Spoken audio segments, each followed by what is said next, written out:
Salam dan bahagia. Perkenalkan saya Hieronymus Antoine Funan.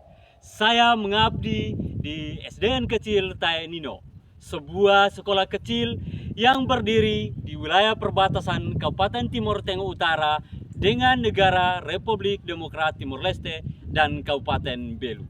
Sekolah ini dikelilingi bukit-bukit kering dan hutan gewang yang luas. Alamnya yang indah, tetapi di balik keindahan itu ada kenyataan yang menantang. Dan di video ini saya akan menyajikan kisah perjuangan saya dalam dunia pendidikan di tapal batas. Selamat menyaksikan. Kami hidup di tengah keterbatasan listrik belum ada. Jaringan internet sering menghilang entah kemana. Dan sebagian besar orang tua bekerja keras di ladang, di laut, atau mengembala ternak. Dalam keseharian, saya sering menyaksikan semangat belajar anak-anak yang turun naik. Ada yang datang terlambat, ada yang jarang hadir, dan tidak sedikit yang tampak kehilangan minat belajar di kelas. Sebagai guru, saya merasa prihatin. Saya mencoba berbagai cara, yakni membuat permainan, bercerita, hingga memberi penghargaan. Namun hasilnya belum seperti yang saya harapkan. Suatu hari, saya berbincang dengan beberapa siswa di sela waktu istirahat. Seorang anak berkata dengan polos, "Mama pergi ke kebun pagi-pagi, jadi saya bangun kesiangan." Yang lain menimpali, "Bapak suruh saya membantu kasih makan kambing, baru boleh ke sekolah." Dari percakapan sederhana ini, saya tersadar masalah semangat belajar anak-anak ternyata tidak hanya ada di sekolah. Akar persoalannya justru berada di rumah. Anak-anak tidak mendapat dorongan, tidak ada yang membangunkan, tidak ada yang menanyakan pelajaran mereka. Saya mulai berpikir, bagaimana kalau saya mulai dari rumah? Bagaimana kalau saya mencoba membangunkan kesadaran orang tua bahwa mereka juga punya peran besar dalam keberhasilan belajar anaknya? Tapi tentu membangun kesadaran itu tidak semudah yang saya bayangkan. Ada banyak tantangan yang harus saya hadapi. Pertama, sebagian besar orang tua belum memahami bahwa tanggung jawab pendidikan tidak berhenti di sekolah. Mereka percaya bahwa tugas mendidik sepenuhnya ada di tangan guru. Bagi mereka, ketika anak malas belajar atau sering absen, itu sepenuhnya urusan sekolah. Kedua, saya tidak punya sarana komunikasi cepat. Tidak ada WhatsApp, tidak ada internet, tidak ada grup daring yang bisa mempertemukan kami. Setiap pesan harus saya sampaikan langsung. Kadang lewat anak-anak yang seringkali lupa atau salah menyampaikan kepada orang tua. Dan yang ketiga, orang tua saya tahu betul mereka bukan tidak peduli, tapi lelah.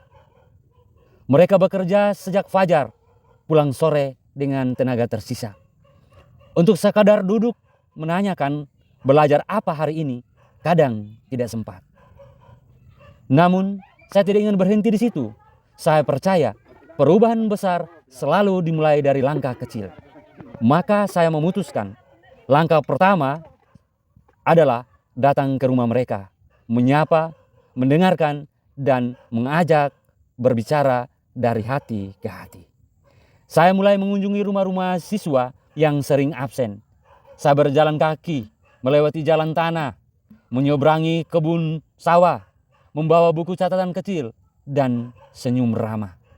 Tujuan saya bukan untuk menegur, tetapi untuk mendengarkan. Di setiap rumah, saya duduk di balai-balai bambu, berbicara santai dengan orang tua. Saya tidak memulai dengan keluhan, tetapi dengan pujian dan harapan. Saya berkata, "Bapak, Ibu, setiap anak sebenarnya ingin diperhatikan. Kalau orang tua menanyakan pelajarannya atau sekadar menyiapkan mereka pagi-pagi, semangat itu akan tumbuh." Banyak orang tua yang terdiam. Beberapa menunduk, lalu menjawab dengan jujur, "Kami tidak tahu kalau hal kecil seperti itu sudah termasuk mendidik." Dari rumah ke rumah, percakapan demi percakapan berlangsung. Saya melihat perubahan kecil. Orang tua mulai membangunkan anaknya lebih pagi. Ada yang menyiapkan sarapan, Ada pula yang mengantar anaknya ke sekolah untuk pertama kali setelah sekian lama. Dari langkah kecil itu, kesadaran mulai tumbuh. Kesadaran bahwa sekolah bukan tempat yang berdiri sendiri, melainkan perpanjangan dari rumah. Setelah beberapa minggu, saya mengundang seluruh orang tua ke sekolah. Pertemuan kami sederhana, tanpa meja panjang, tanpa jarak antara guru dan orang tua. Kami duduk melingkar seperti keluarga besar. Di sana saya menyampaikan satu pesan penting, bahwa pendidikan akan berhasil bila rumah dan sekolah berjalan bersama. Saya berbagi pengalaman, memberi contoh kecil, bahkan mendengarkan curahan hati mereka. Ada yang mengaku kesulitan membagi waktu, ada yang takut dianggap tidak berpendidikan. Saya menjelaskan bahwa yang dibutuhkan anak bukan orang tua yang pintar, tetapi orang tua yang peduli. Untuk menjaga komunikasi, saya menciptakan buku kontrol murid, sebuah buku tulis sederhana yang menjadi jembatan antara rumah dan sekolah. Di dalamnya, saya menuliskan tugas, catatan, dan pesan untuk orang tua.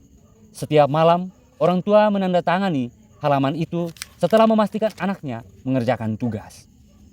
Setiap tanda tangan sederhana itu adalah tanda kasih sayang. Setiap coretan pena menjadi bukti bahwa anak-anak mereka diperhatikan, disemangati, dan tidak berjalan sendirian. Setiap pagi, saya berdiri di depan gerbang sekolah, menjemput anak-anak satu persatu dengan senyum dan sapaan. Selamat pagi anak-anak hebat. Hari ini kita belajar dengan semangat ya. Saya menyebut kegiatan ini salam pagi dan doa bersama. Kegiatan sederhana ini menciptakan energi baru. Anak-anak datang lebih awal, saling menyapa, bahkan mulai membantu guru membersihkan kelas. Beberapa orang tua ikut berdiri di belakang, memberi semangat kepada anaknya. Saat itu, saya benar-benar melihat semangat itu menular. Di akhir bulan, saya mengundang perwakilan orang tua untuk refleksi bersama. Kami duduk di teras sekolah, membahas perkembangan anak-anak sambil tertawa ringan. Saya memberikan apresiasi kecil kepada orang tua sebagai orang tua yang teladan, bagi yang aktif mendampingi anak-anaknya. Bagi saya, penghargaan sederhana ini bukan hanya simbol, tetapi ungkapan terima kasih atas kesediaan mereka untuk ikut bergerak. Setelah beberapa bulan, hasilnya sungguh luar biasa. Kehadiran siswa meningkat tajam dari 70% menjadi lebih dari 90%. Anak-anak ini datang lebih pagi. Semangat belajar tumbuh dengan sendirinya. Mereka bangga menunjukkan BKM yang sudah ditandatangani orang tua. Saya melihat perubahan bukan hanya di anak-anak, tetapi juga di wajah orang tua. Mereka kini datang ke sekolah bukan karena dipanggil, tetapi karena ingin tahu kabar anaknya. Mereka tersenyum, berbagi cerita, bahkan menawarkan diri membantu kegiatan sekolah. Dari kolaborasi sederhana ini, lahirlah budaya saling peduli. Kini saya percaya bahwa membangun semangat belajar tidak cukup dengan buku dan papan tulis. Ia tumbuh dari perhatian, cinta, dan kebersamaan antara rumah dan sekolah. Dari langkah kecil ini, saya belajar bahwa setiap tanda tangan, setiap sapaan pagi, dan setiap kunjungan rumah bisa menjadi awal dari satu perubahan yang besar. Dari SDN Kecil Teh Nino, saya percaya bahwa pendidikan sejati bukan hanya mengajar di kelas, tetapi juga menyentuh hati. Hati anak-anak, hati orang tua, dan hati diri kita sendiri. Dimensi kolaborasi mengingatkan kita bahwa keberhasilan sejati bukan pencapaian individu, melainkan hasil dari kekuatan bersama. Mari kita jadikan semangat gotong royong sebagai denyut nadi dalam setiap langkah kita. Kolaborasi adalah jembatan yang menghubungkan potensi individu menuju prestasi kolektif. Guru hebat, Indonesia kuat.